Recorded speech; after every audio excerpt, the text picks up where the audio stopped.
I'd like to bring this meeting to order at 6:35 on February 12th, 2019.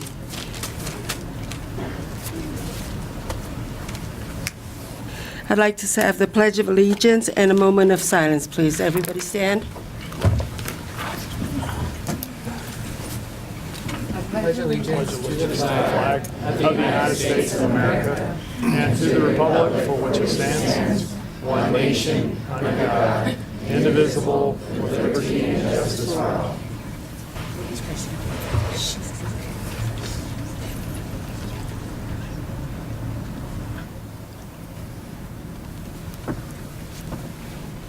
Okay.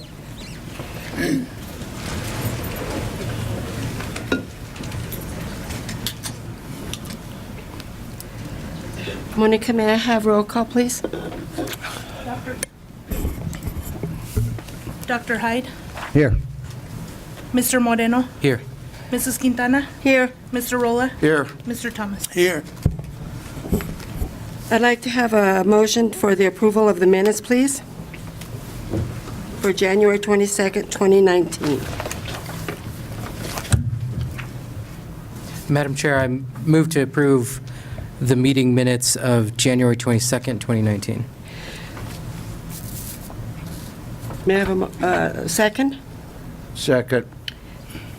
Discussion? Seeing none. Roll call, Monica? Dr. Hyde, Aye. Mr. Moreno, Aye. Mrs. Quintana, Aye. Mr. Rolla, Aye. Mr. Thomas. Aye. I'd like to have approval of the minutes for January 29th, 2019. Madam Chair, I move to approve the meeting minutes of January 29th, 2019. May I have a second? Second. Discussion? Seeing none. Monica, roll call? Dr. Hyde, Aye. Mr. Moreno, Aye. Mrs. Quintana, Aye. Mr. Rolla, Aye. Mr. Thomas. Aye. I would like to have approval of the agenda. May I have a motion? Madam Chair, I move for the approval of the agenda. May I have a second? Second. Roll call? Oh, discussion, I'm sorry. Seeing none. Roll call?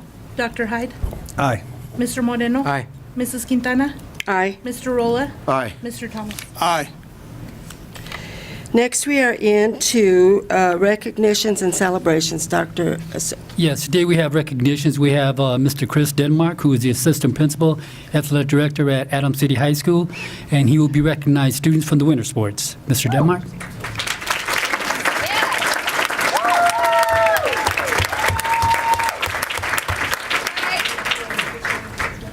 Thank you, Dr. Borrego. First, Madam Chair and distinguished board members, it is my pleasure to serve as the athletic director for Adams 14 School District. Tonight, in tradition of what we did in the fall, I was requested in delivering, bringing our student athletes that represent this district in ways that just are incredible from the standpoint of what they have produced as teams and also as individuals, and then just for our district in general. So I just wanted to make sure I brought them up one by one, just to recognize who's in the room tonight. I'll start with our cheerleaders. I always like to start with a little spirit. Come on up.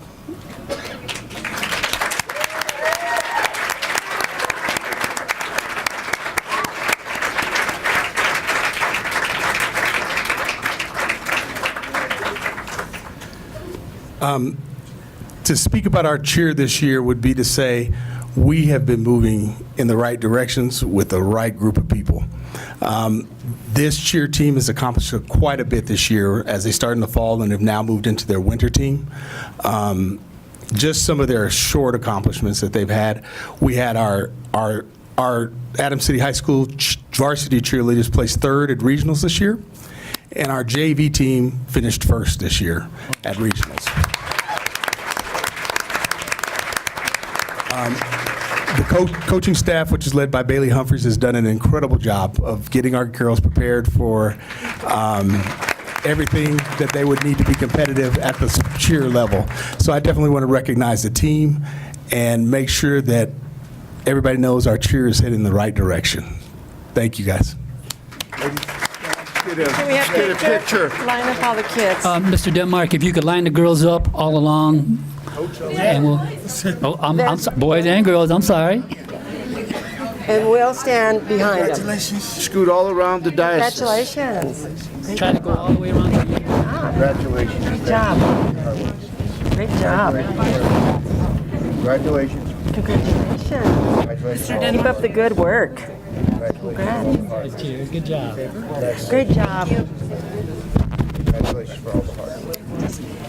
Congratulations for all the hard work. Come up here and shake our hands. You can't be scared. Congratulations. Are you scared? Dr. Borrego don't bite. Congratulations. Thank you. Thank you for helping our kids. It's appreciated. Congratulations. Good job.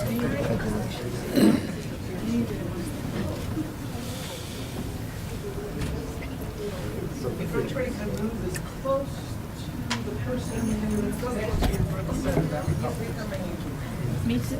Yeah. But I'm super tall.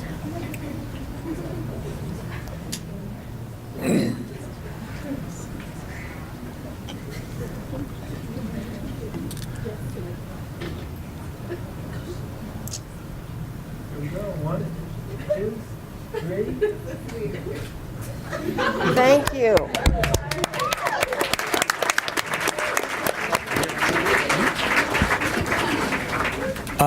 Next, if I could have our girls swim team come up. Ooh.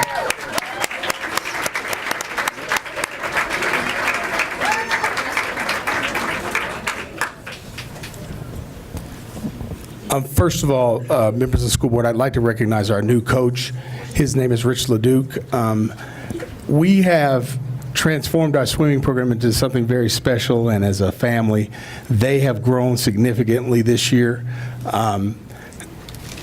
I would say that the thing about this group that's very special is most of these girls are multi-sport athletes. They compete at different sports throughout the year, and they take on swimming as something that they take very seriously, and our numbers reflect that. As a lot of programs, the numbers are starting to decline.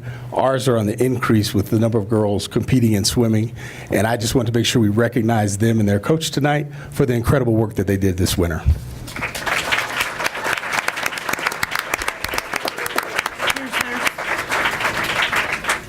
Circle around, girls. Come up here. We're going down. This way, you can No, shake this your just- hand and just keep going down the line. Okay. Congratulations. Congratulations. Thanks for all your hard work. Congratulations. Congratulations. Your hard work. For your Congratulations. hard work. Thank you for your hard work. Thanks for all your hard work. Thank you, Coach. Thanks for your hard work. Thanks, Coach, for all the work you're doing. Congratulations. Stand up here and we'll get a picture. Congratulations. Thank you very much. Move over this way, guys. Come back. More centered.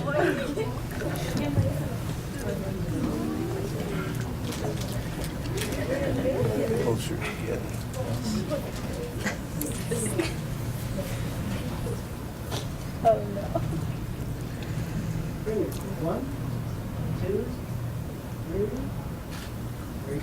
Thank you.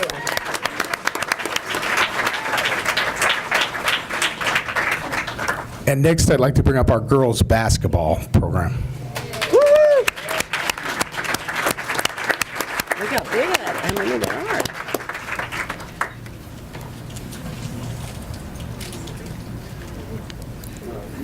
Harvest, where's your buddy? Where's your buddy? Where's your buddy?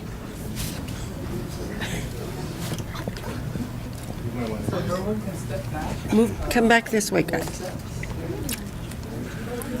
Okay.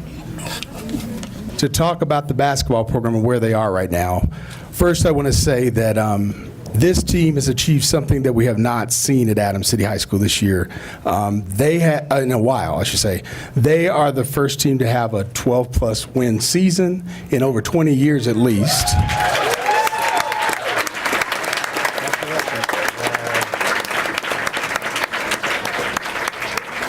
They are ranked number 42 in the state of Colorado in 5A, which means they are qualified for state as of right now.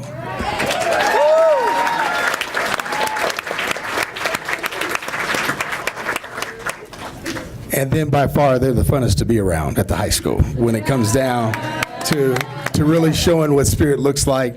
And I have to say this, Coach Billy Salas has put a lot of energy and a lot of work for a lot of years. And this is the product when you put that in that way. And I just want to make sure that, ladies, we recognize you, but we appreciate what you're doing each and every day. And this Friday, your big game is there, and I want you to take out Prairie View and keep on winning all the way into state. So great job, ladies. Great job.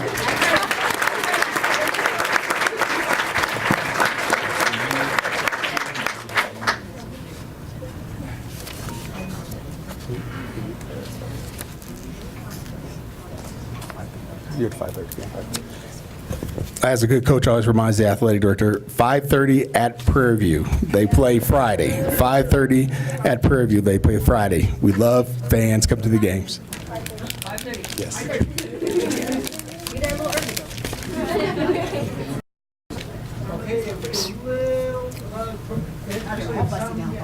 Oh, damn, what to do?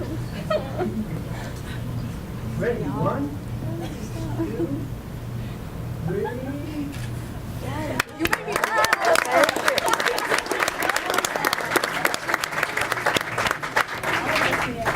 And then I do want to recognize, and they're not here tonight, our boys basketball program and also our boys wrestling program, boys and girls wrestling program.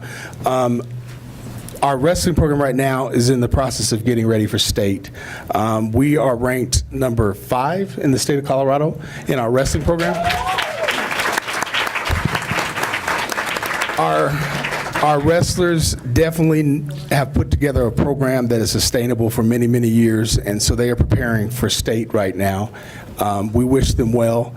Our boys basketball, they've had a hard season. I'll say that honestly, as we've had to go through a lot of learning and growing pains, but they're very young, and they will be coming back with a different attitude about basketball as we move forward. But if we could just give them a round of applause for both those programs.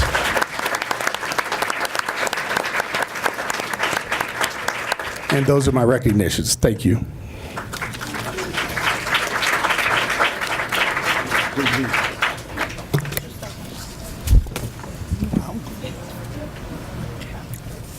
I would just like to congratulate the programs because I've been lucky and I've been to many girls' basketball games. I'm sorry I haven't been to the swimming meets, but the girls' basketball and boys' basketball and a couple wrestling. But for the girls, keep up the good work and don't disappoint me Friday when you play Prairie View because I have a couple ex-coaches coaching over there. But I also would like to congratulate Mr. Salas for putting together a hard program. And of course, Mr. Salas has always been a hard worker, even when I had him down at Adams City High School playing for me. When I should tell him run the stairs, he never complained. He just did the stairs. So he was a hard worker. So you girls are lucky we don't have stairs. So, because I'm sure he would make you run. But it was great. For the cheerleaders, it's good to see all of you cheering when our girls are doing such a great job out there. So good luck Friday. I'll be there. The only other thing is don't make too many mistakes there because I hate Coach Harvest yelling at the officials. And I keep telling him, well, we will be the only school board members that are going to be kicked out of a game because of him getting on the referee. So good luck Friday.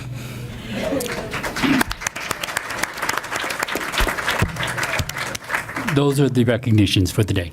Thank you so much, students. If you want to leave now, you can, or you could stick around and enjoy the board meeting.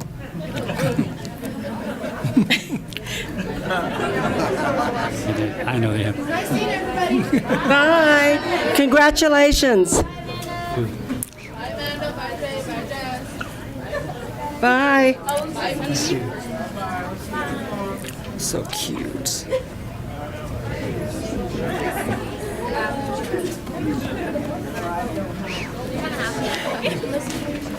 Thank you. Good job, good job. Thank you so much. Thank you. Good job, Billy. Good luck Friday. Do you want to read this or? Oh, do you? No, they know what to do. Okay. If they print, they'll, a few. 10 is 30. You got a few. Okay.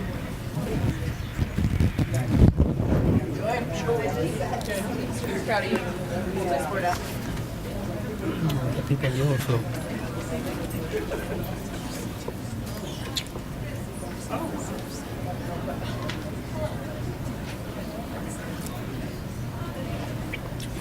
Moving on to audience comments. You have 3 minutes. Just state your name, no address, okay? And if you filled this paper out and you read the BEDH, it tells you the do's and the don'ts. Don't call out names. Be very respectful, okay? And the first one we have is Kevin Clark.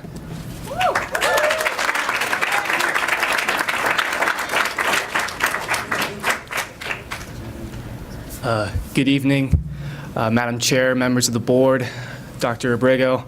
I didn't really prepare much, so this will be very impromptu. My name is Kevin Clark. I am a resident of Adams 14. I am a student of Adams 14. I am the senior class president for Adams City High School. But one of the titles that I have and I treasure and value the most right now is being a member of the community committee that we had to recommend an external manager for the district. I would like to give a brief overview of the work that we did this past Saturday in recommending an external manager. As you know, we voted unanimously to support Mapleton Public Schools as our external manager. And I gotta say, the feeling in that room, it was more than unanimous. It was resounding. And it was the first time in a long time that I felt really empowered. The process has been really good for the community. I applaud Team Tipton and all the people that I've worked with throughout these last couple of months. We put in a lot of hard hours and some long days really researching, evaluating, and putting our best foot forward to ensuring that the external manager that we chose was the best one for the district and the best one for our community. And I'm here in full support for Mapleton Public Schools. There's been a lot of pushback around that, a lot of concern and worry. But at the end of the day, it goes beyond my preference. It's a unanimous decision from the community. On several occasions as well, we have voted, and the community has voted Mapleton on the top as well. This is a process where we were told every step along the way that our voices were being heard, that they were going to have an impact, and that would be seen in the product of what we accomplished. And I believe that it is the board's responsibility to uphold that charge given by the community, to find the appropriate external manager, and to have them for our district. And yeah, that's it. Thank you. Thank you.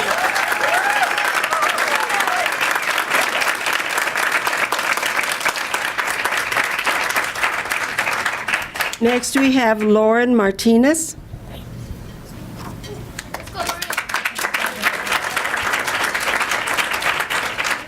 Hi, good evening, Madam Chair, members of the board, Dr. Borrego. I just wanted to talk to you about the good things going on at Adams City High School. The Spirit Club is planning to have a puppy love dance. It's a Valentine's dance in support of the Adams County Animal Shelter. And all the profit that we make off of the dance goes to the Adams County Animal Shelter. And we're also adding a donation drive with it. And the reason we decided to do it in support of the shelter is because one day I got to a meeting really late, and they're just like, why don't we just raise money for it? And I was like, that's a really good idea. And then we just decided to plan it in late December. And I just want to talk to you what I do at the shelter. I started last year in January. I started on the 19th, and I currently have 173 hours of service so far. And I'm a kennel assistant with both dogs and cats. I work with more advanced cats. I do customer care, special events, and off-site events. And if I could just approach to give you guys the flyers.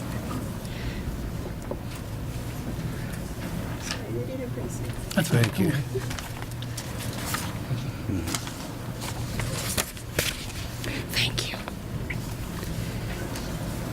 Thank you.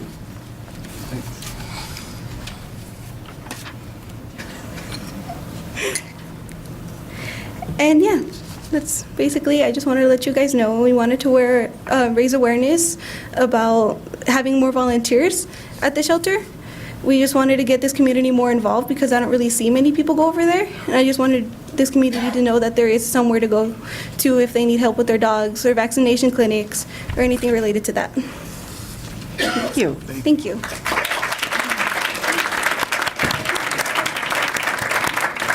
Next is Holly Zernicki Barber. I hope I said that right.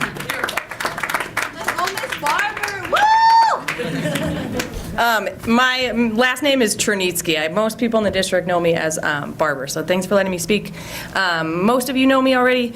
I teach 8th grade over at Kearney. This is my 4th year, but today in the same aspect as Kevin Clark a couple of seconds ago. I am here to talk about and represent the awesome, amazing work that our team of 15 has put in. If we look at the hours, I think as a team we've put in probably close to 75 or 100 hours of time in meetings and looking at agendas and looking at applications and taking notes. And the work that we did was amazing and fulfilling and something that I just really want to make sure comes across with our recommendation for Mapleton. That it isn't something that as a team we kind of looked at pros and cons of both, that as a team we looked at what our community needed and what our community wanted, and all of us came together to really push for Mapleton's agenda. That I think we came to the decision that Mapleton, more than any of these other groups, really understood our district and our strengths and the things that make Commerce City such an awesome place to work in, but also to live in. And we are really excited about the work that Mapleton has done to bring themselves out of that turnaround spot that is a scary spot as an educator, but is really awesome as a teacher to see people doing this. I know that there's a lot of doubt around whether or not they have the capacity to do this or the numbers to do this, and I think from the beginning they have been very open about that they have the great drive to do this work, and whatever it takes for them to be able to help us, they're going to do. There's a lot of numbers that are thrown around that are skewed a certain way or not, but in the end that they value our students as more than numbers on a paper, that they value our students as human beings who are leading and changing our communities, our schools, and also our state. And so I just wanted to kind of bring back that our idea that our Team 14 was really, really excited about Mapleton, that like Kevin said, when I left that room on Saturday night after 14, 15 hours of interviews and time and not seeing the sun for a day, that it was really cool to walk out and feel so energized about the work that we were excited that Mapleton would bring in. And so after yesterday, when we just got to kind of share pros and cons, I wanted to come up here today and just say that our community is excited, that this group that we got to do was excited, and I just wanted to let you guys know. Thank you. Thank you.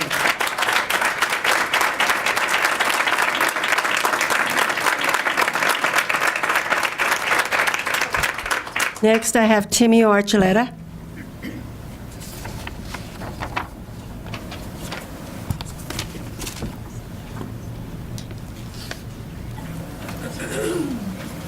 Thank you. Welcome. How are you folks? Dr. Borrego, how you doing? Connie? Fine. President, thank you all very much. First of all, I want to thank the people that participated in that very challenging role that they had to do. I thank the Board of Education for assigning a member to go and gather all of the information that is necessary for that. I believe I heard the member vote last night on where they were leaning toward. I would ask him to abstain from his vote tonight because he already cast his vote in the previous scenario. So hopefully you listen to what the community has said, whether it's the right choice or not, it's the choice that they choose. Hopefully, we've got to build trust back with the community. I'm not here to embarrass anybody or anything about anything. I just want to say thank you to everybody that really cares about the kids, because it is about the kids. So thank you for allowing and helping the district move forward. So let's all move forward. Thank you. Thank you.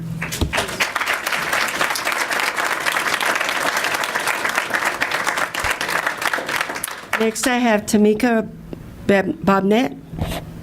Did I say it right? No. No. Tamika? It's Robnet. It's an R. Oh, Robnet. Okay. Yeah. It Maybe was- my bad. It was an R. All right. Well, as she said, I'm Tamika Robnet, and I am a parent that sat on the original committee of 30 plus and the group of 15. And I just kind of want to address the crowd and you guys and just let you know from a parent's perspective how this felt. So as we all know, the process started when the CDE made the decision that Adams 14 needed to bring in an EMO to help turn the district around. The process was not easy. The process was questioned by many, but we all stuck it out. We all made it through. Ultimately, in the end, the process started to partially bring the community back together. There were students talking with their parents again. There were parents talking with teachers again. And you would see all three talking with each other again. It was awesome. This district needs to be represented in a better way. This district has had so much controversy, and that's not us. That's not Adams 14. That's not this community.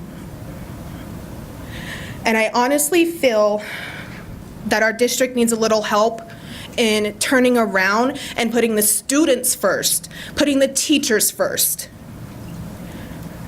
And through all the hard work and all the long hours, as Holly and Kevin stated, Mapleton is going to be the best choice for that. They've been there. Their community is similar to ours. It's what this community needs to start to rebuild and heal. And I am in agreement with Holly and Kevin. When I walked out of that building on Saturday, it felt like I was going to make a difference not only for my kids, but for the future as well. So I'm asking you to please uphold what the community has asked for, uphold all of this hard work that we have put in to make sure that we're not only thinking about the current students, but the future of Adams 14 as well. Thank you. Thank you.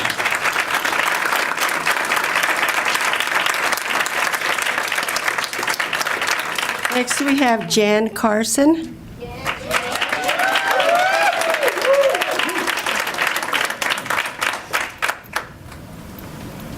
Good evening.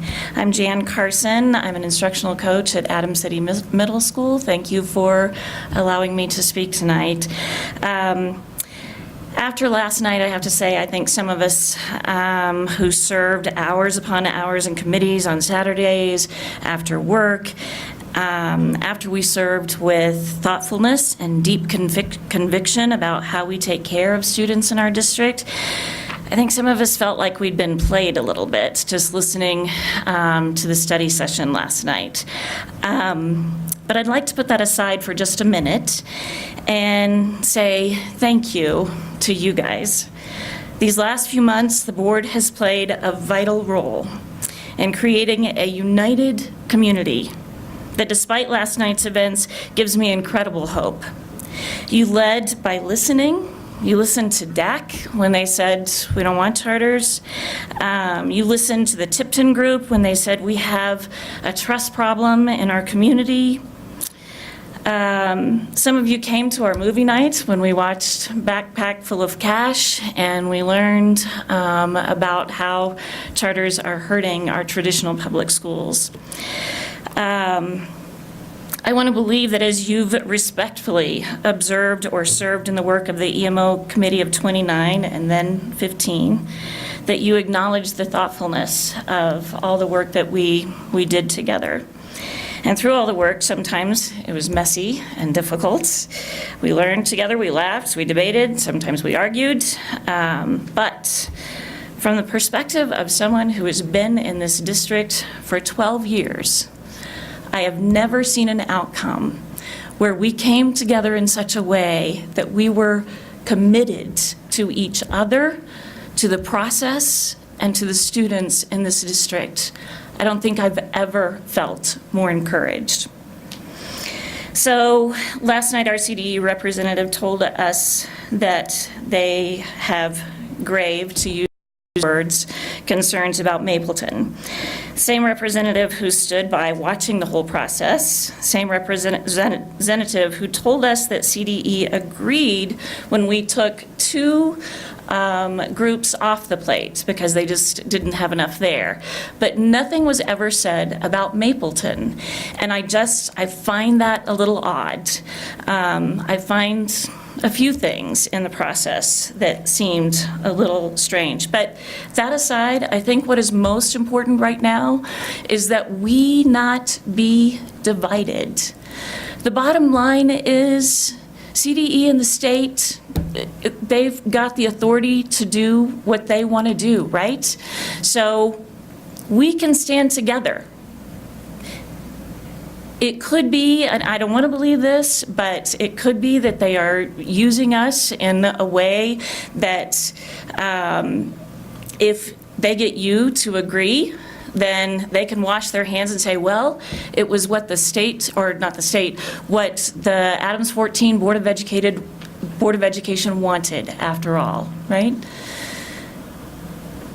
The community has been together. All of us have worked together in this process.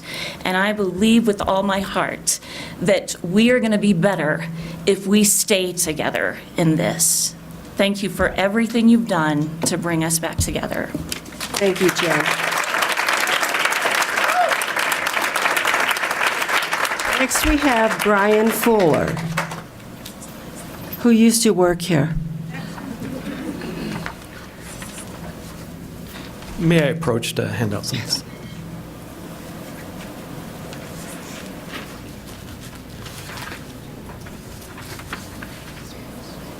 Thank you.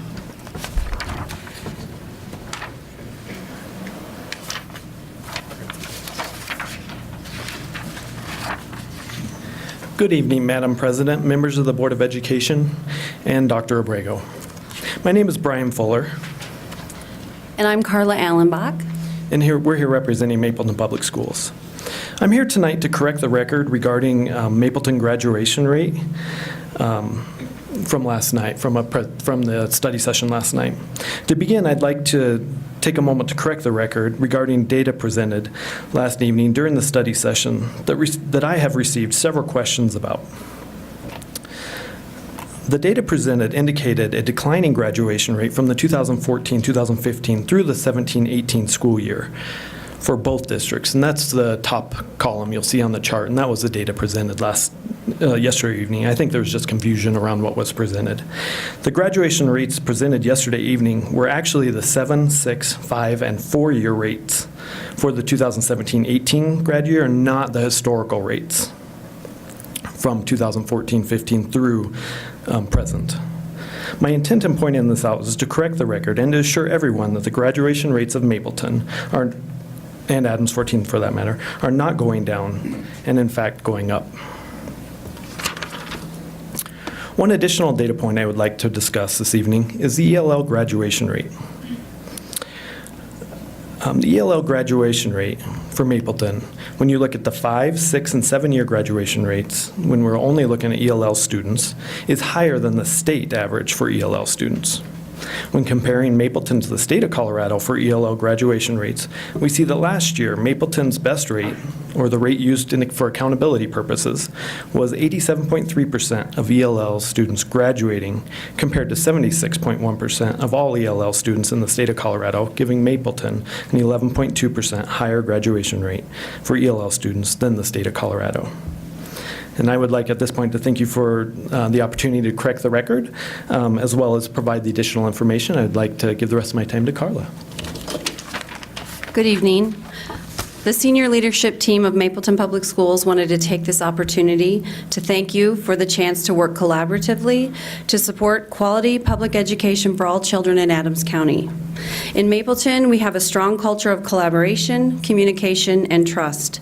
We talk about it often, and results from the 2018 Teaching and Learning Conditions in Colorado survey reflect that.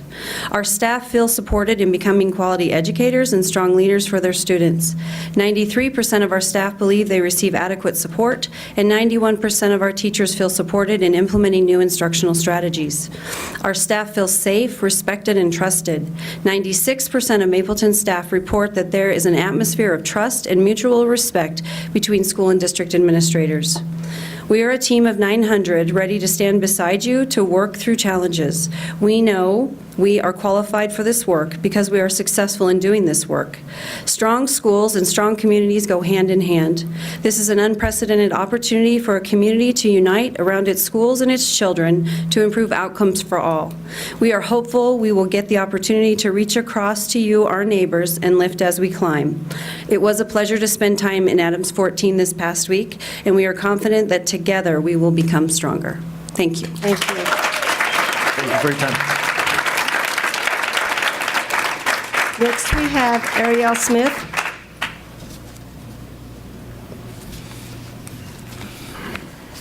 Good evening. Good evening, members of the Board of Education. My name is Ariel Smith, and I'm the co-founder of a small nonprofit organization called Transform Education Now, or TEN. We are two community organizers who believe in the potential of building better school systems for our kids. We started organizing here in Adams 14 last January and have developed deep relationships with parents, students, and community members that we are proud to call our friends. We stand here today recognizing our common mission that everyone in this room wants our children in Adams 14 to have access to a lifetime of opportunity. We were members of the Group of 32, the EMO selection committee that spent countless hours reviewing applications, a process that grounded us in the potential and opportunity of Adams 14.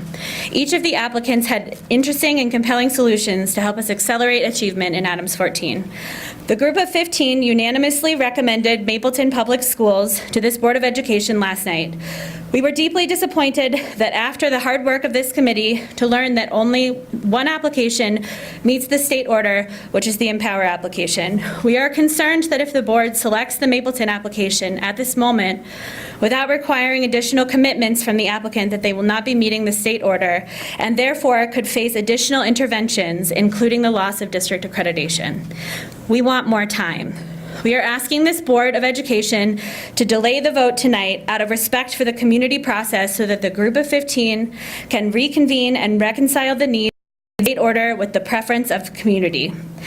The State Board has added additional time for deliberation. You don't have to make a decision tonight. You don't have to make a decision until March 1st. Since we know that this board recommends, if this board recommends Mapleton this evening, we know that as it stands, they will not meet the state order. We don't think that that's necessarily means that they won't ever meet the state order. We just think that this is an opportunity to give everyone more time to reconcile what we heard last night from CDE and what we're hearing from the community. And the community process was incredibly thorough. We both, Nicholas and myself, were both on the committee, and it was like one of the best processes that we've ever been through in a district. And like, we go to these things all the time because this is what we do for work, right? And you guys did an incredible job with it. And so I just really hope that this evening we can spend more time trying to figure out how we align the state order with the community selection process. And so we ask you to delay the vote this evening so that we can have more time to problem solve around the issue of compliance. Thank you. Thank you. Next, we have Gadwal Sarina.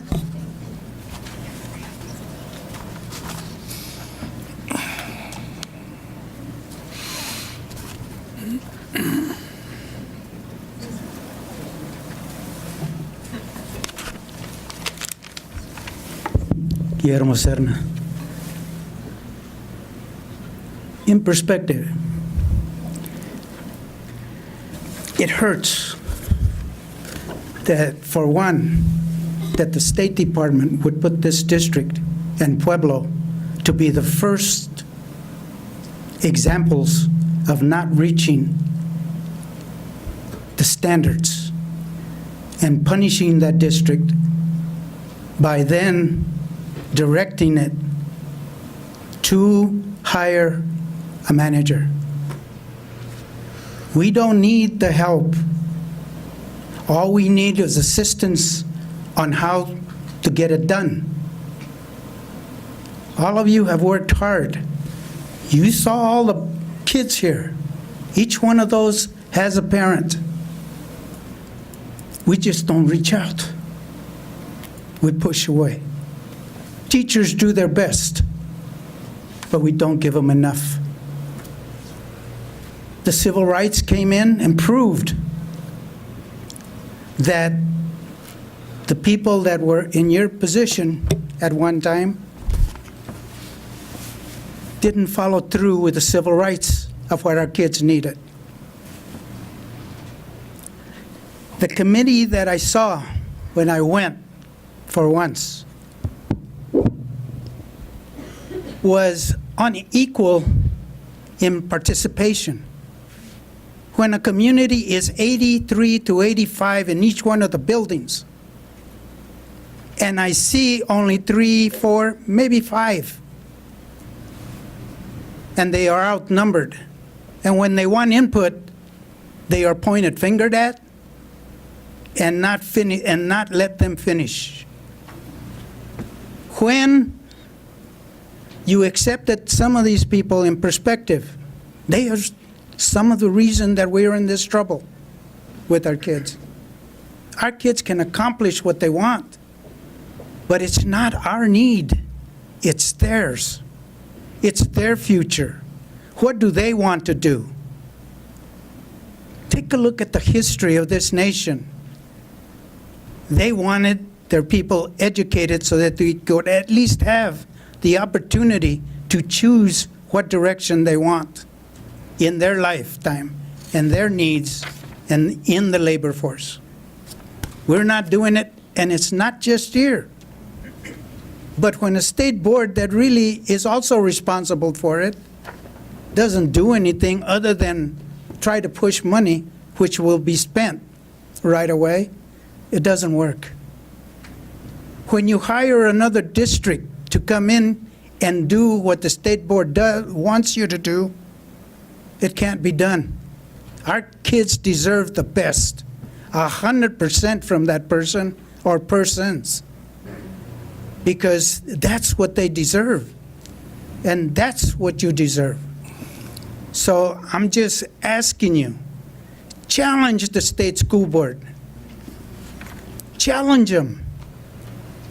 They have civil rights has not been completed yet, and there was an agreement with them that I didn't hear any input from them. A state board person that wants charter schools, what does that tell me? In 4 years, ask what they're going to recommend. We are being challenged, and that's public schools.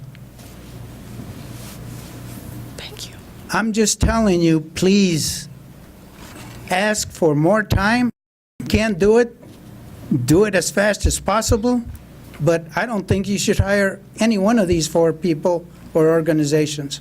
Thank you, Guillermo. Thank you.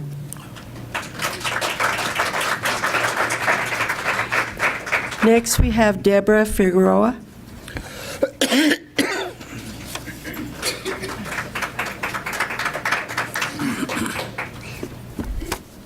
Good evening. Good evening to you all. My name is Debra Figueroa. I am a teacher at Kearney Middle School, 8th grade language arts, Spanish, and ELD. However, I'm going to be speaking as an executive board member of the Classified Teachers Association. The Classroom Teachers Association, I'm sorry. Thank you. Is committed to creating schools that all Adams 14 students deserve by, 1, advocating for the retention of quality professionals, and number 2, organizing an inclusive community. And that's the point I'm going to speak to. We have been lucky to have a process right now run by the Tipton Group that has been authentic and very inclusive. And what we are here to speak to is that inclusive community, Adams 14, parents, students, and teachers. I was also a member of Team 32. I gave up Saturdays. I gave up Wednesdays. I gave up many, many hours. My own 14-year-old tells my husband, she doesn't care about us, Mom. To her dad, she only cares about those kids in that district because they don't even see me, because I'm here committed to this cause. What I'm asking the Board of Education to do, the local Board of Education to do, is honor, respect, and value your community by simply honoring the timeline, not delaying this vote, doing what's right, continuing to build trust, because you would be listening to your community. Now, interesting, I was here last night. I just want to say this last thing. The representative really praised the work of the inclusive, transparent, authentic community engagement. But the inference that I pulled from that was giving you permission to say you completed this transparent process. It is okay to then ignore the recommendations. That was the inference I got from her subtle use of words. Again, here are some facts, because we are data-driven. 25 seconds. So just so you know, the team of, we had 57% of the people vote for Mapleton, and 1% of your people on Saturday vote for the group that CDE is advocating for. We are simply, as a union, standing with also classifieds, wanting the school board, the local school board, to honor the community's decision. We support Team 15. We will do what our community is asking, because we believe in organizing for an inclusive community. And to simply reject their idea right now, or their recommendation, makes you not listening to them. So what I'm suggesting is honor them, respect them, value them, continue to build trust, and let the state board do their job if they disagree with you. I'm asking us, again, honor, respect, value the timeline, and the community more than once has spoken. Thank you. Thank you.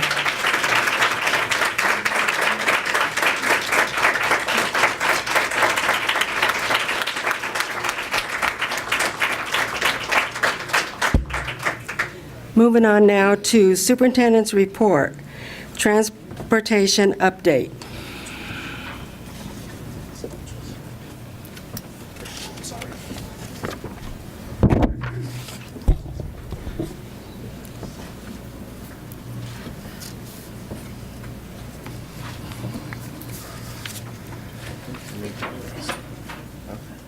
Hello, President Quintana, members of the board, Mr. Superintendent.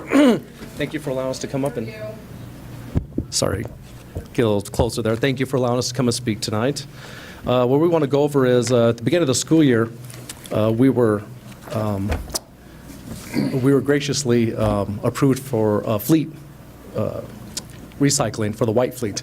And during that time, we were asked if we were going to come up with some type of training for our white fleet employees at the time, defensive driving.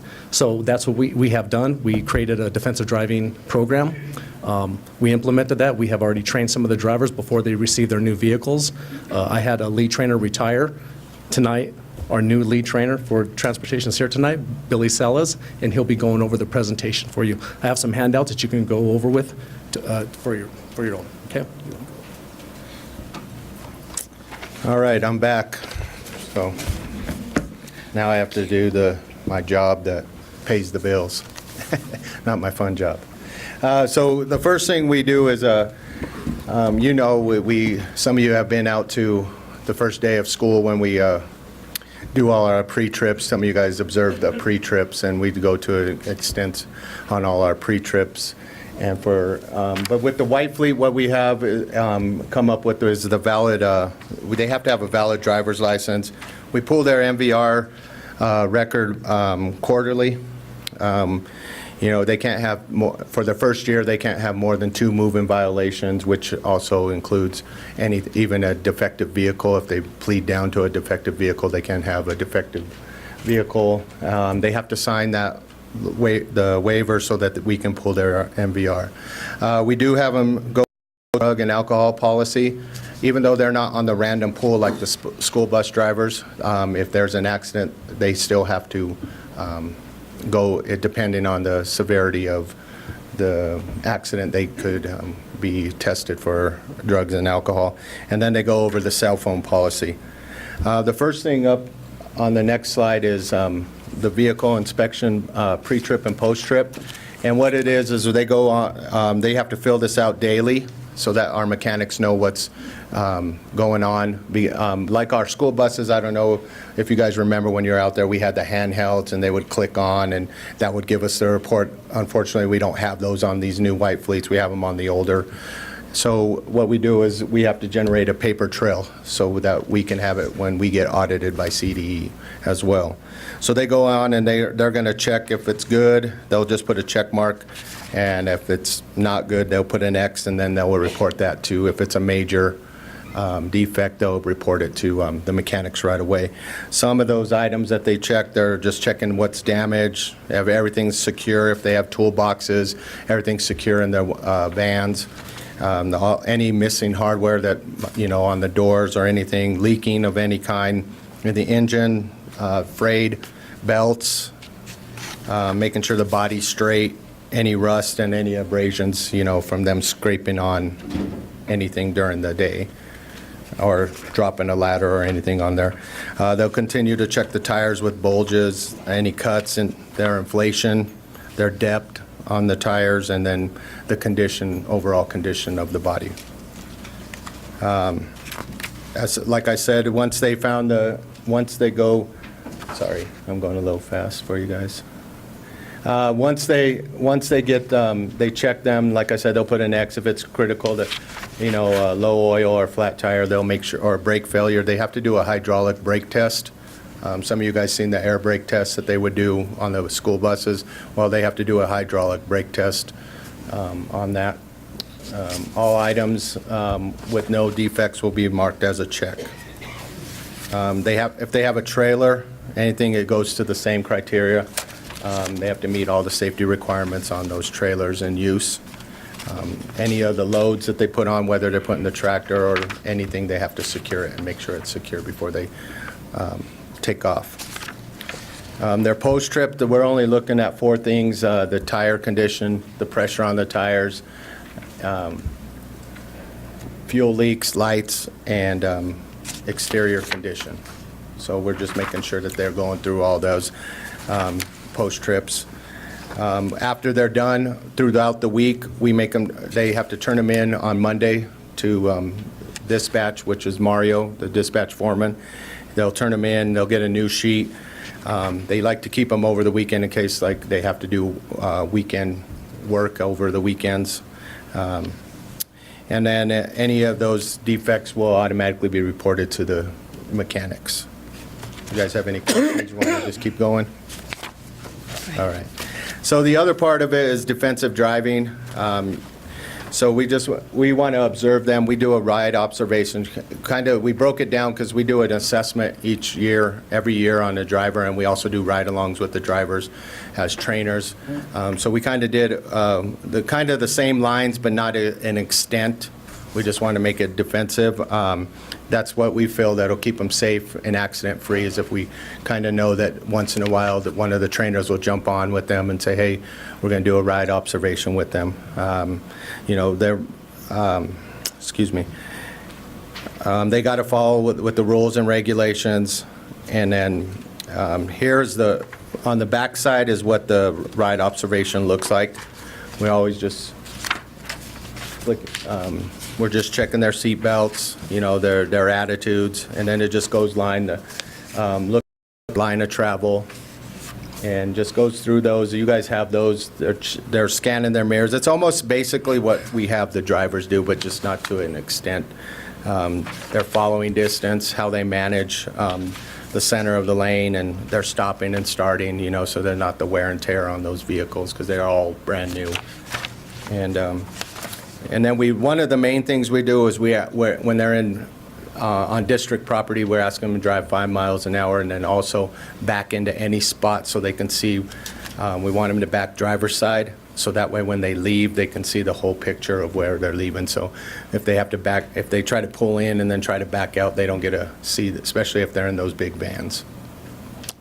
And then the main thing is the road rage. We always tell them give away the right of way to anybody. Any questions? Who are these white fleet drivers? They are your maintenance drivers, your warehouse grounds, and nutrition. How about on your white fleet, are those vans or trucks? We have trucks and vans. Most of the maintenance have the new vans, the big carrier vans, and then all the white fleet, or the grounds have the plows, and even some of the older vehicles are still put through this as well. And my question, I brought it up last year, like on these vans, why aren't some of the coaches, athletic coaches, trained and go through these procedures? Because I know a lot of times you'll bring a 72-passenger bus for 10 kids.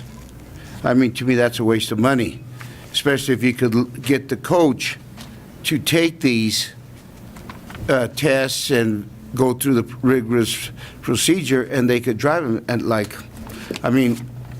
our school to the north here, their coaches drive. And when they have small teams, they're the ones that take it, because sometimes you can't get the bus drivers to say, so you double up the teams, and then you got to go to somewhere, then you got to come back to deliver the other team. So have you thought about educating and getting the drivers to be coaches for loco? I'll let Al address that. Yes, I think I've had this question before. So the way I explained it before was anytime you're transporting students, there are requirements from the state that we put our bus drivers through. It's called an S endorsement. So there's a lot of training that they have to have just to transport students. So one of the things that we look at is the training that the person has had to be able to deal with students when they're transporting them, and then 2, the hours of service that they're working. So you combine those 2 things, and it just creates a bigger risk for anyone that is not a school-trained transportation individual. So looking at it that way, when you're saying, well, like school bus drivers are just school bus drivers, they just transport students, there's a lot that goes into that, and the training that's required for their student management. To just say that anybody can go in there and get a small license like this one here for defensive driving and be able to transport students safely to wherever they need to go, plus the job that they do. So we look at hours of service, and we look at the training that they have. They don't do this every day. Our bus drivers do this every day. And that's why we haven't allowed it for years, even before me. Granted that, but let's take, for example, your golf team. We have girls golf in the spring, then we have boys in the spring, and I know you have 5 to 10 kids.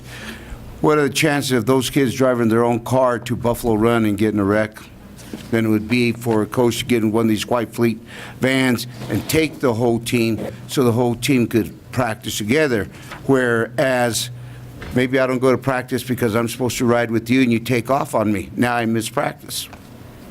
So I'm just saying that we're not saying over the mountains or anything, but I'm just saying locally to help our kids become better at what they got to do. And I'm just saying, look at it, maybe you want to check with Prairie View or 27J and find out how they do it and see how they get away with it. Sure. Any other questions? Yes. Yes. I noticed you said paper trail. How many years are you allowed to keep the papers from the inspection, the vehicle inspection from the state? 6 years. And where are you keeping these papers at, the boxes? They reside in the training department, and then we also have a storage in our facility next to us, transportation. So there's no way we can, in case of a fire, water, flood, nowhere we can put them on scan them, flash drive, something, There are certain documents that are digital and electronic, just not all the documents, but there are some that are, especially the CDLs and some of the CD requirements that they have to have, so there's endorsements, those are kept digitally also. But we also have to have a paper copy of that. Okay, thank you. Thank you. Thank you. Yes, we also have one other presentation, and that's going to be from Salud Healthcare Services.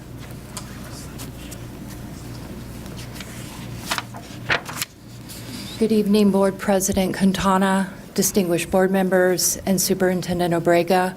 It's my pleasure today to introduce Dr. Ethan Kearns, who is with Salud Health Center, and to talk about the new relationship between Adams 14 and Salud. Madam Chair, members of the board, thank you for the opportunity to come and give you an update regarding the dental services that are being provided in your district. So I'm with Salud Family Health Centers. We are a federally qualified community health center. We have 10 clinics across Northeast Colorado, and our largest site is here in Commerce City. And last year we had over 75,000 dental visits, and we treated over 32,000 patients for dental needs. So 2 years ago, the district and Adams 14 invited us to come and start providing dental services at Adams City High School in the school-based health center, and the response was very positive. We provided sealants, screenings, cleanings, and fluoride, and as a result of the great response, last year the district invited us to expand and start providing dental services district-wide to all of the elementary schools, the middle schools, and the high schools. So this is important because dental decay is the most chronic condition in childhood and adolescence. For some statistics, dental decay is 5 times more common than asthma, 4 times more common than obesity, and 20 times more common than diabetes. So it's a leading chronic condition, but is caused by preventable factors. So we know how to prevent it, we're just not. So a big part of prevention is getting to kids early enough so that we can place fluoride, place sealants, and do education to try and instill some behavior change for better oral health. So the model works that in the fall, when the children had their hearing and vision screenings, we set up a third station to also have dental screenings. A copy of the results of those screenings were sent home to the parents so they could see if there were any findings. And then if the child was found to need sealants, then they received those sealants in the school setting. Per the CDC, fluoride application can reduce the decay rate by 45%, and sealants can prevent up to 80% of cavities in adult molars. So the Colorado Department of Public Health and Environment estimates that there are 900,000 days of school missed in Colorado per year for dental pain. So there's a strong correlation between oral health and also academic performance. Also, children with poor oral health were 3 times more likely than their peers to miss school as a result of dental pain and to have poor academic performance. So at this time, you should all have a flyer already up at your chair if you wanted to look at that. And this is a summary of the expansion of the dental services. So you can see that we screened over 2,600 students for dental needs. We put sealants on over 4,500 teeth this fall. We found that 55% of the students that were screened did need sealants, which the evidence says is the best thing we can do for a child for oral health. And of the kids who are identified as needing sealants, 95% of those kids got them in the school setting. Most of that 5% that did not receive the sealants were absent from school on the days that we were there. And of the screenings, 4% of those screenings, they had urgent needs, i.e. they had dental pain on the day that we screened them. So it's important, I believe, that these services be provided in the school setting because it reduces a lot of the barriers to care. So overall, the students will miss less class time to receive these services. If they were to go to a dentist to receive the sealants, then many times they would take off a morning or an afternoon. And with this program, it's between 15 to 30 minutes. Also, if they did not receive the preventive services and later did have tooth decay, again, that would be more time out of the school. It benefits the parents because they don't need to take off work. They don't have to worry about transportation to get their child to the dentist. There's no financial burden to families because we don't charge any copays for anybody receiving services in the schools. And then lastly, the most important thing is that the kids receive these preventive dental services. So we know from some of our work with other districts of those kids found to be needing a dentist, to see a dentist for dental care, only about half will ever make it to the dentist. So this just reinforces the value of having the services provided in the school. Otherwise, some of the kids will never get those dental services. So at this time, I'd like to invite Paul Sandos to say a few words from the school's perspective. Madam President, esteemed board, and Dr. Borrego, our children, they're blessed and fortunate to have the Salud folks helping us this way. I have to tell you, I was just tickled pink to see all of those dental chairs set up and my kids going. Many of my students commented that they had not had a dental screening since first or second grade. So obviously the need is there. Having this occur at Lester Arnold was huge for enhancing our culture and climate, which you know is key for creating relationships and positive stuff for children. Dr. Maslow wrote about his hierarchy of needs, meaning that we as people must have our basic needs met prior to delving into philosophy or in-depth critical thinking. Students in pain will not move to higher level thinking.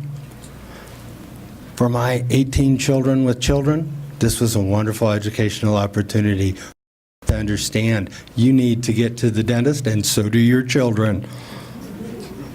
And last, just a heartfelt thank you to the Salud folks and to you board members for allowing this to happen in our school. Thank you for my children's smiles and for the educational thing that you provided. Thank you all.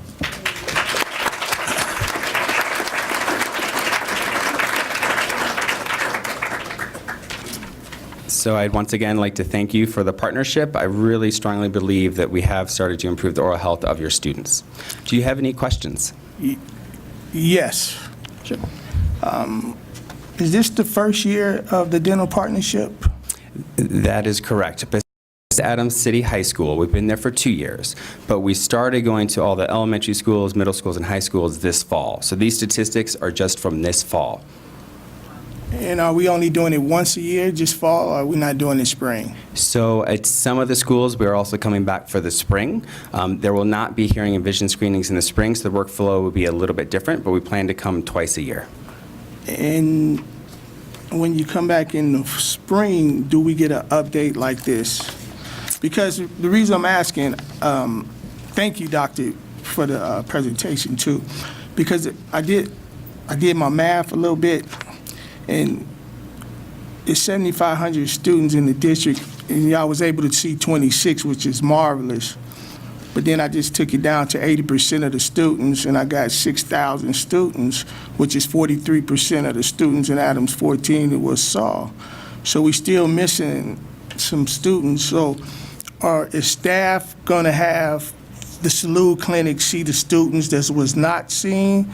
Because the doctor did say that a lot of the students was missing. So our communication is going to go out to those schools that the Salud clinic is coming, and are they going to be present? Because if the Salud clinic is coming and students is missing and parents don't know, unfortunately they have to miss. But I'm just saying they should be there to let the parents know, let them come in. The Salud clinic is coming. That's what the flyers is for, that app. I'm just concerned that only 43% of the students was SAW out of 80% of the district students. So this is our first rollout, the first semester, which was fall semester 2018. And so we need to educate our parents more and get them to sign consent for services. So one of the things that we're doing is we can treat the kids only that have consent, and we've done extensive outreach to make follow-up phone calls with our parents and families. So we've already established a schedule for spring semester, and we're working closely, Salud's dental coordinator and myself, with all the building leaders. And then we're looking at our online enrollment and registration process for the 2019-20 school year right now, so we can get more consents from parents for dental care. Thank you. Thank you. Thank you. Any other questions? No, I just think it's wonderful that you are doing this for the kids, because it's true. a lot of kids don't get to go. They don't have the hygiene, to teach them how to brush. They have to do it every day. So I think it's really great that you're doing that Well, thank and you. helping them. Yeah, it's all about prevention, so thank you. Thank you.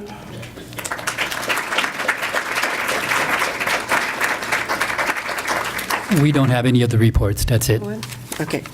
Next, we're going to move on to routine items, personnel. 1.1, superintendent's recommendation, personnel actions. May I have a motion? Madam Chair, I move for the approval of item 1.1. May I have a second? Second. Discussion? Seeing none, Monica, roll call. Dr. Hyde? Aye. Mr. Moreno? Aye. Mrs. Quintana? Aye. Mr. Rolla? Aye. Mr. Thomas? Aye. Moving on to business, 1.1, grants, 1.1, superintendent's recommendation, approval to accept grant funds from the U.S. Department of Education for the English Language Acquisition Program. May I have a motion? Madam Chair, I move for the approval of item 1.1. May I have a second? Second. Discussion? Seeing none, Monica, roll call. Dr. Hyde? Aye. Mr. Moreno? Aye. Mrs. Quintana? Aye. Mr. Rolla? Aye. Mr. Thomas? Aye. Moving on to 1.2, superintendent's recommendation, approval to accept grant funds from the U.S. Department of Education for the Student Support and Academic Enrichment Program. May I have a motion? Madam Chair, I move for the approval of item 1.2. May I have a second? Second. Discussion? Seeing none, Monica, roll call. Dr. Hyde? Aye. Mr. Moreno? Aye. Mrs. Quintana? Aye. Mr. Rolla? Aye. Mr. Thomas? Aye. Moving on to 2.0, resolution. 2.1, board action, resolution number 19002, external management organization. May I have a motion? Madam Chair, I move the adoption of Resolution 19-002, selection of MGT of America Consultant, LLC, in association with the University of Virginia Darden-Curry Partnership for Leadership in Education, to serve as lead partner with the Board of Education in the management of the school district. May I have a second? Second. Discussion? Madam Chair, I'd like to address the resolution. Go ahead, Dr. Hyde. Thank you.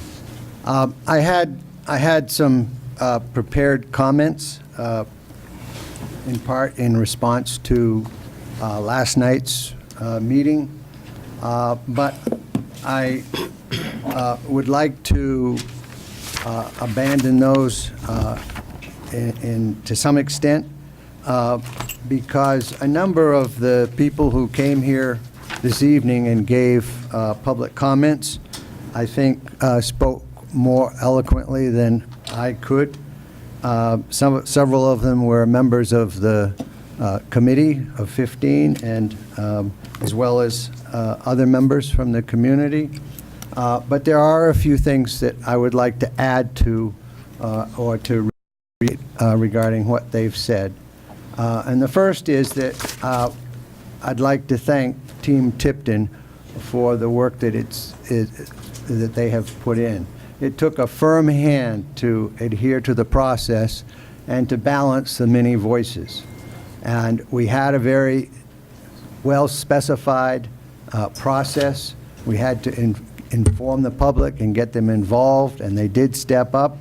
We had several steps of investigating, discussing, and vetting the candidates. And then we had a process of selecting a finalist and presenting it to the board. And this process continues with the board vote tonight, the presentation to, or the recommendation, the findings to the CDE, and then finally to the State Board of Education. I would like to mention that I felt that there was, I did not want my colleagues on the board or the community to be left with what I would call a slanted perspective that might have been drawn from some of the things that were said last night. And I would like to offer just one example of what I thought was a misleading statement made last night. And it regarded the statistics. And, you know, we can spend any amount of time arguing numbers. And I really just want to not spend a lot of time on that. But I was glad to see the update that was presented this evening by the Mapleton School Board. And I would like to add to that the Committee of 15 actually looked into those numbers and found that there was another whole dimension that was missing. And while we can equivocate over whether a 2 or 3 percentage point difference is of any real significance, it's pretty clear that if we look at remediation, that is, when a student graduates from high school and then goes to college, whether they need remedial courses to make up for deficits that they may have incurred in high school.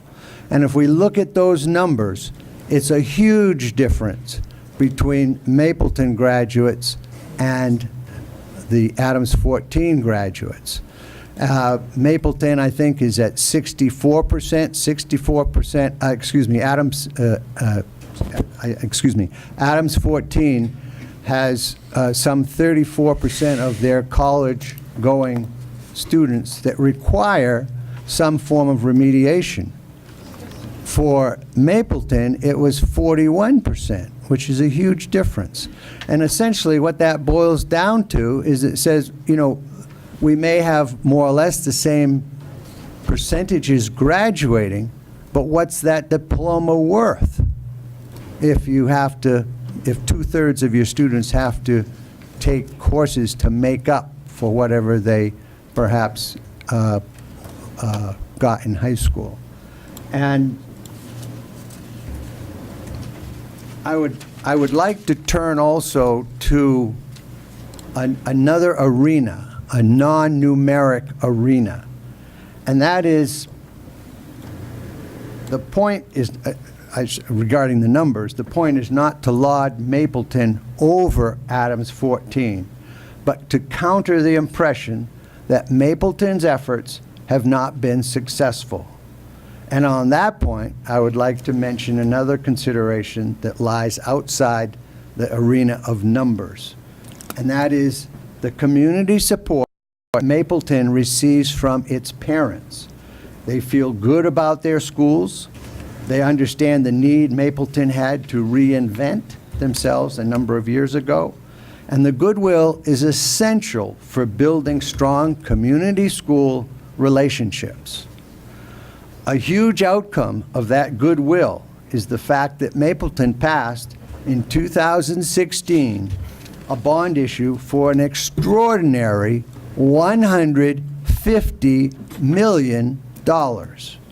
Adams 14 needs to replace many of its schools, but it won't be able to do it if it doesn't have the support of its community.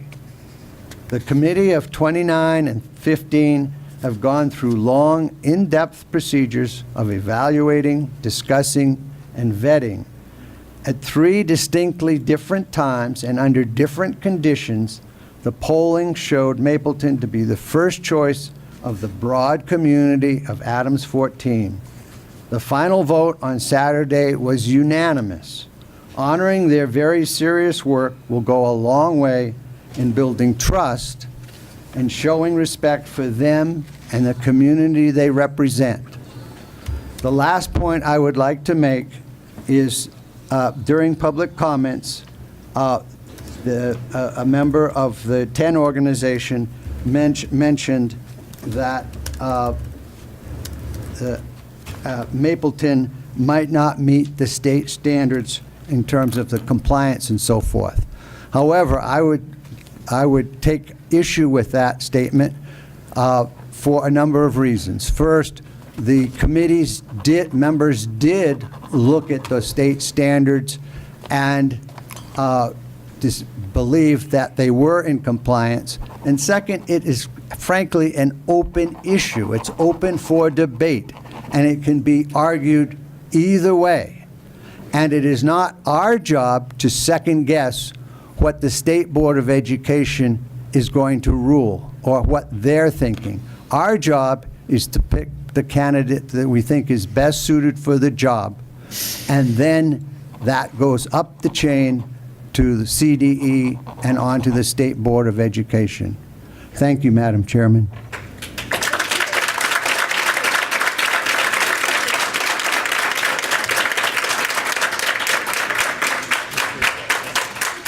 Senator Moreno. Thank you, Madam Chair.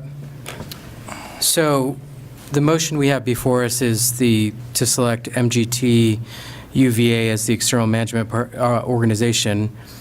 I guess I'll start with my concerns. I reviewed every application that was submitted. What has me concerned about MGT UVA's application was that it, to me, felt largely academic, that it wasn't necessarily the operational need that a school district has in making sure that all the needs of a school district are taken care of, that it just felt like their application was slightly lacking in that respect for me. They were my second choice, however. On the other applications, Mapleton's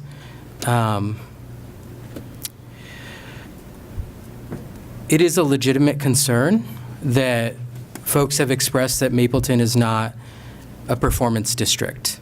I understand that. Show me a district of our similar size, demographic, and need that is performance. It doesn't.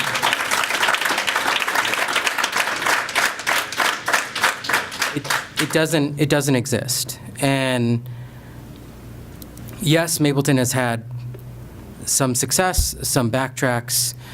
That is how performance goes. It is not a uniquely upward climb. There's progress. There's some slides. It is very natural, I think, for progress to be viewed in that way. So,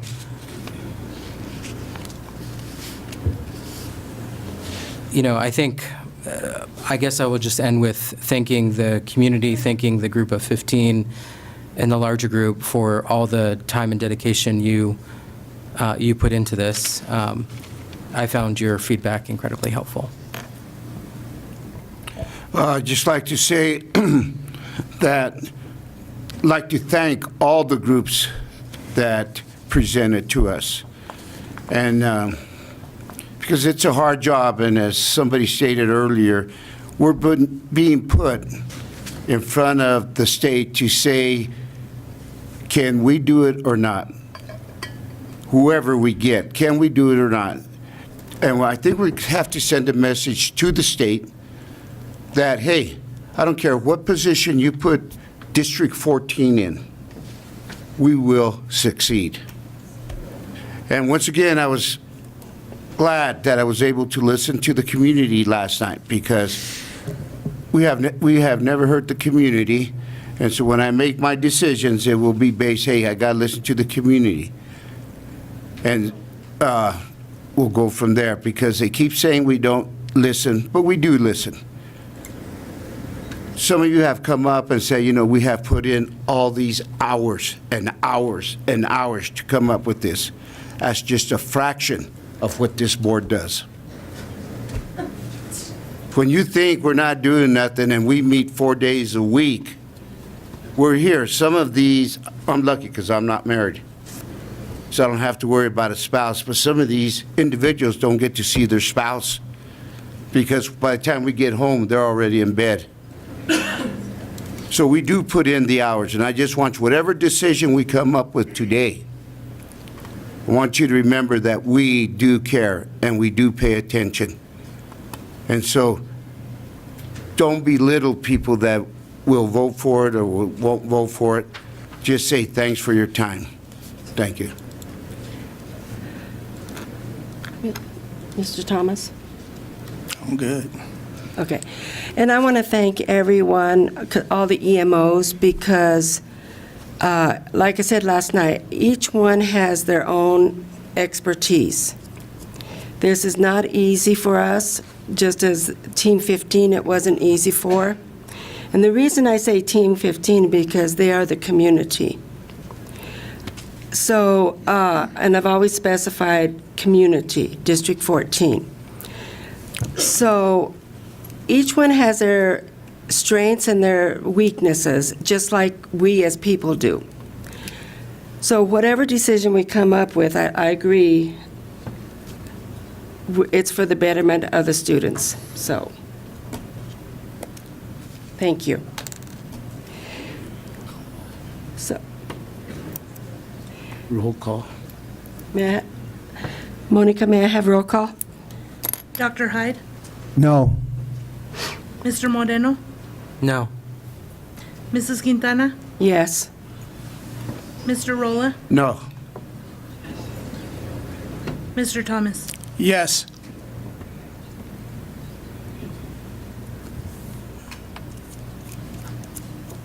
Well, you're Hyde, better throw one up for me to the motion.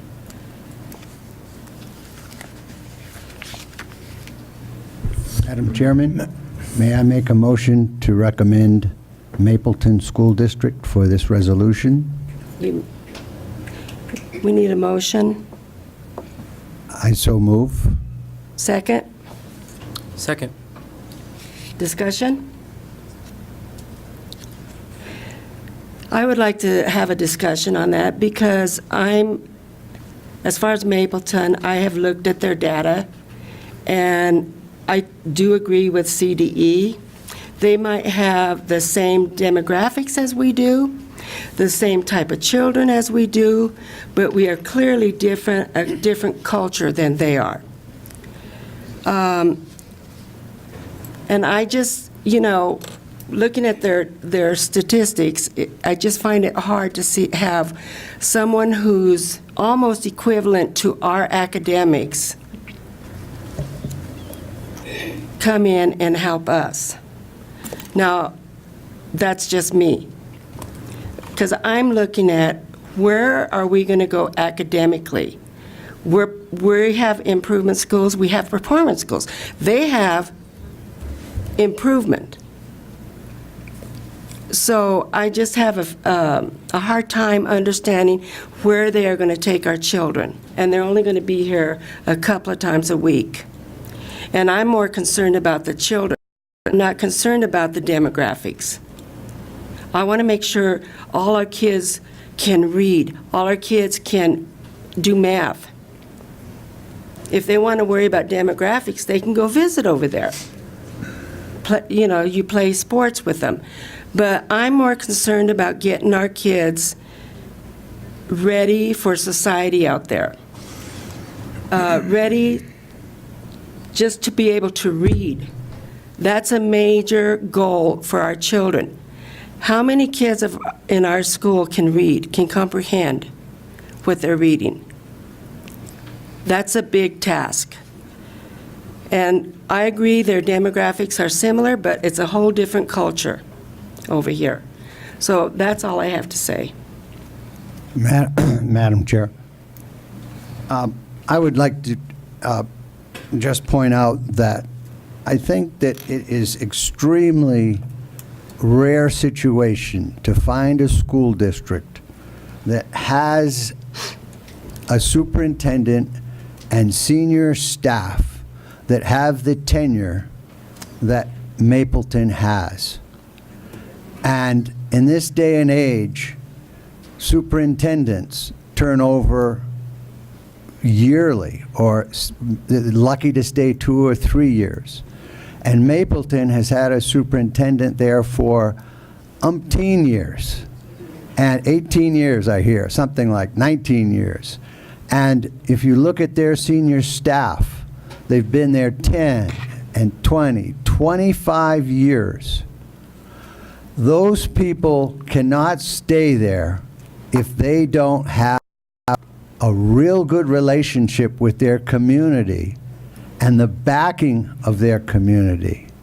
And that stability is something that Adams 14 needs badly.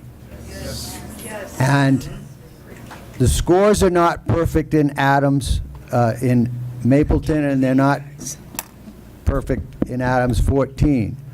But we're both trying to climb the same mountain, and we will learn from them, and they will learn from us. And I think it's a healthy relationship. The last thing I'd like to say is that they are not going anywhere. They are right next door to us. No other candidate can say that. And if we have a problem, we know where to find them. Thank you. May I have roll call? Dr. Hyde? Aye. Mr. Moreno? Aye. Mrs. Quintana? No. Mr. Rolla? Aye. Mr. Thomas? No.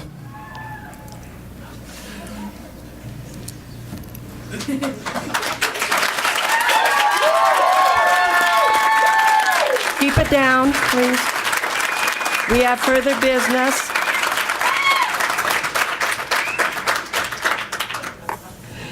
Moving on to other, 3.1, Superintendent's recommendation. Approval to increase purchase spending, limit with vendor nationalities, interpretation services. Madam Chair, I move for the approval of item 3.1. May I have a second? Second, item 3.1, Madam Chair. Discussion? Seeing none, Monica, roll call. Dr. Hyde? Aye. Mr. Moreno? Aye. Mrs. Quintana? Aye. Mr. Rolla? Aye. Mr. Thomas? Aye. Moving on to 3.2. Connie, wait till all these people leave.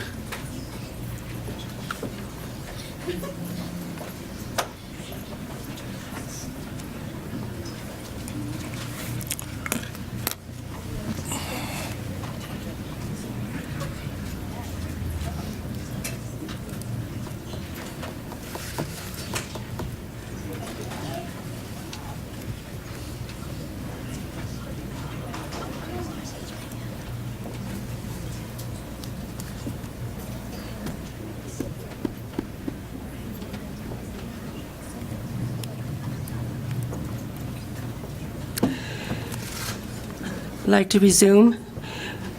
3.2, Superintendent's recommendation, approval for allocation of funds for a table of authorized personnel increases of 1.0 full-time employee for a district education technology teacher on special assignment. May I have a motion? Madam Chair, I move for the approval of item 3.2. May I have a second? Madam Chair, I second item 3.2. Discussion? Seeing none, Monica, roll call. Dr. Hyde? Aye. Mr. Moreno? Aye. Mrs. Quintana? Aye. Mr. Rolla? Aye. Mr. Thomas? Aye. Moving on to 3.3, Superintendent's recommendation, approval to purchase resources from Zahner Blosser for preschool students. May I have a motion? Madam Chair, I move for the approval of item 3.3. May I have a discussion, a second? Sorry. Madam Chair, I second item 3.3. Discussion? Seeing none, Monica, roll call. Dr. Hyde? Aye. Mr. Moreno? Aye. Mrs. Quintana? Aye. Mr. Rolla? Aye. Mr. Thomas? Aye. 3.4, Superintendent's recommendation, approval to purchase the professional learning management system from Frontline Education. May I have a motion?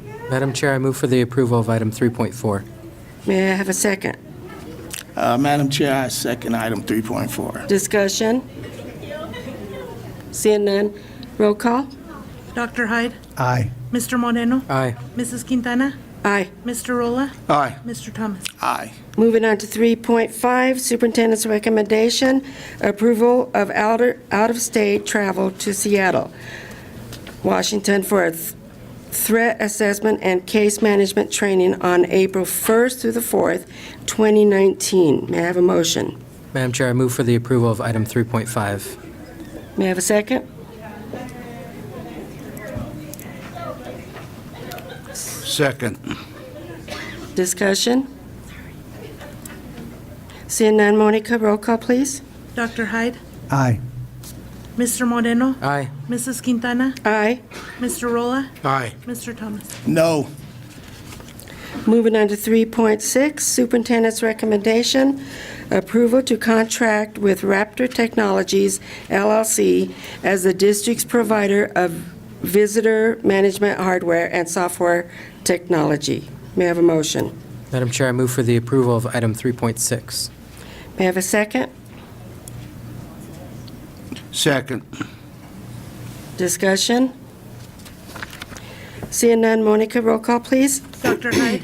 Aye. Mr. Moreno? Aye. Mrs. Quintana? Aye. Mr. Rolla? Aye. Mr. Thomas? Aye. Moving on to 3.7, Superintendent's recommendation, approval for allocation of funds for a table of authorized personnel, increase of 1.0 full-time employee for a culturally and linguistically diverse engagement specialist. May I have a motion? Madam Chair, I move for the approval of item 3.7. May I have a second? Madam Chair, I second item 3.7. Discussion? Seeing none, Monica, roll call. Dr. Hyde? Aye. Mr. Moreno? Aye. Mrs. Quintana? Aye. Mr. Rolla? Aye. Mr. Thomas? Aye. Moving on to 3.8, Superintendent's recommendation, approval of an in-state overnight travel to the Where Everybody Belongs training in Colorado Springs, Colorado, on March 11th through the 13th, 2019. May I have a motion? Madam Chair, I move for the approval of item 3.8. May I have a second? Madam Chair, I second item 3.8. Discussion? Seeing none, roll call. Dr. Hyde? Aye. Mr. Moreno? Aye. Mrs. Quintana? Aye. Mr. Rolla? Aye. Mr. Thomas? Aye. Moving on to 3.9, Superintendent's recommendation, approval of out-of-state travel to attend 1AP 2019 Skills Symposium in Austin, Texas, from February 25th to March 1st, 2019. May I have a motion? Madam Chair, I move for the approval of item 3.9. May I have a second? Madam Chair, I approve item 3.9. Discussion? Seeing none, Monica, roll call. Dr. Hyde? Aye. Mr. Moreno? Aye. Mrs. Quintana? Aye. Mr. Rolla? Aye. Mr. Thomas? Aye.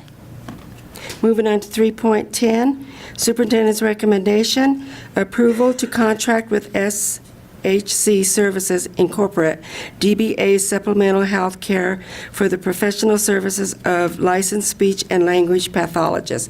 May I have a motion? Madam Chair, I move for the approval of item 3.10. May I have a second?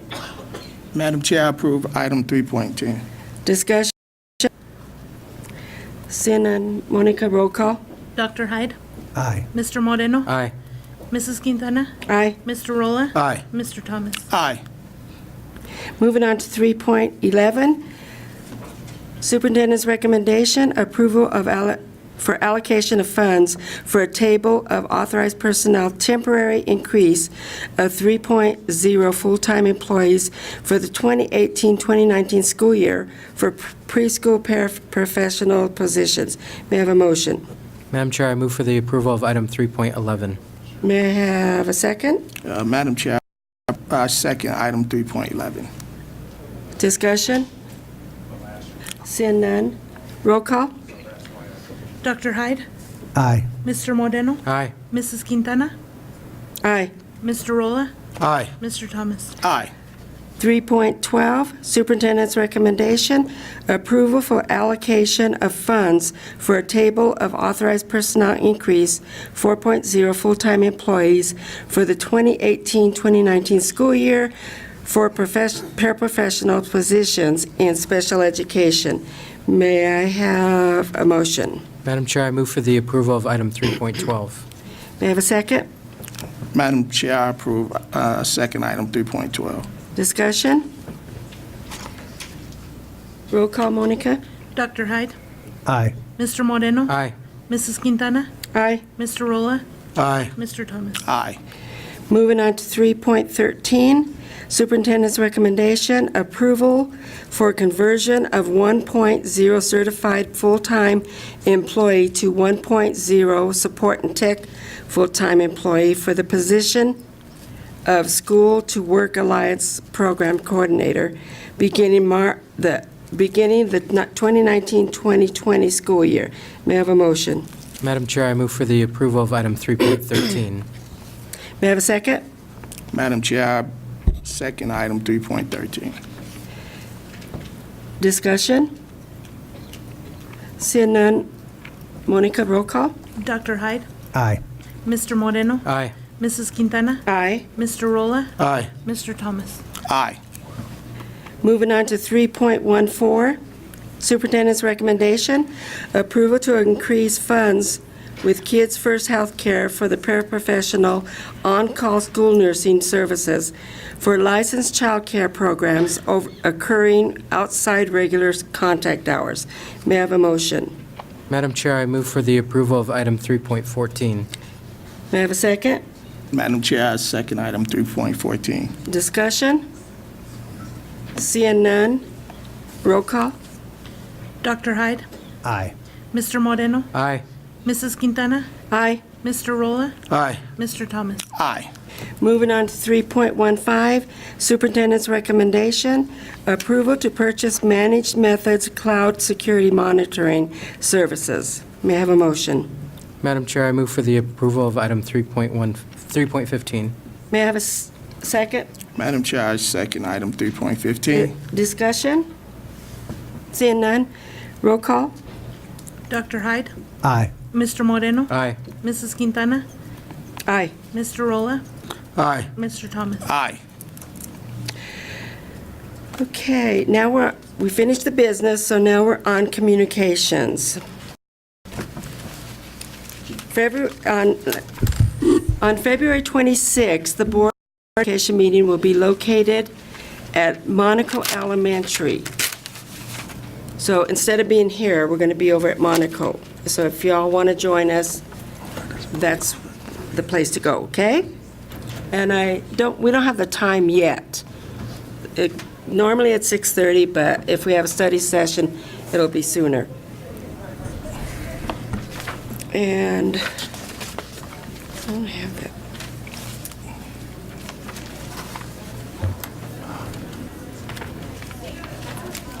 Dr. Borrego, does he have anything? I was looking at our calendar, see what's there.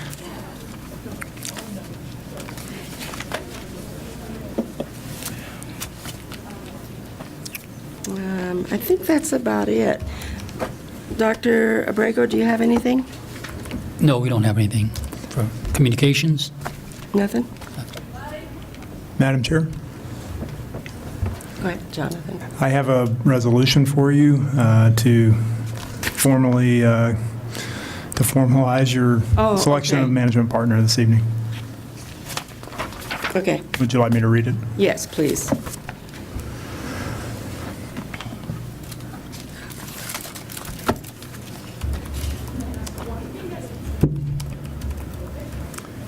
Resolution number 19-002. Resolution selecting Mapleton Public Schools as lead management partner. Whereas on November 27, 2018, the Colorado State Board of Education issued an order extending its stay of the removal of the Adams County School District 14's, the district's accreditation, conditioned on the Board of Education, the board of the district, selecting a public or private entity to serve as lead partner with the board in the management of the district. Whereas the board directed the development and implementation of an open and rigorous process, guided by an independent facilitator to meaningfully involve and gather input from the Adams 14 community on a request for qualifications/proposal, RFQ/P, and all applications submitted by external management organizations, EMOs, for use in the board's final decision. Whereas input on the RFQ-P was gathered at 3 community meetings in December 2019, the final RFQ-P was posted on December 19, 2018, and a total of 9 EMOs submitted applications by the January 15, 2019 deadline. Whereas a group of 29 individuals, Team 29, representing all who had applied to participate and had no conflicts of interest with the applicant EMOs, met 4 times in January 2019 to finalize a qualitative ranking process for the applications and recommend specific EMOs for interviews. Whereas Team 29 recommended 4 EMOs, District Renaissance Partners, Mapleton Public Schools, MGT of America Consulting, and Schools Cubed for interviews. Whereas a group of 15 individuals, 15, comprising those members of Team 29 who live in the district, met on February 7 and 9, 2019 to refine interview questions and interview the 4 EMOs forwarded by Team 29. Whereas the board also met on February 9, 2019 to publicly interview the 4 EMOs forwarded by Team 29. Whereas the board held a public study session to hear specific input on the submissions of District Renaissance Partners, Mapleton Public Schools, MGT of America Consulting, and Schools Cubed from Team 15, the district's superintendent of schools, and the Department of Education, CDE.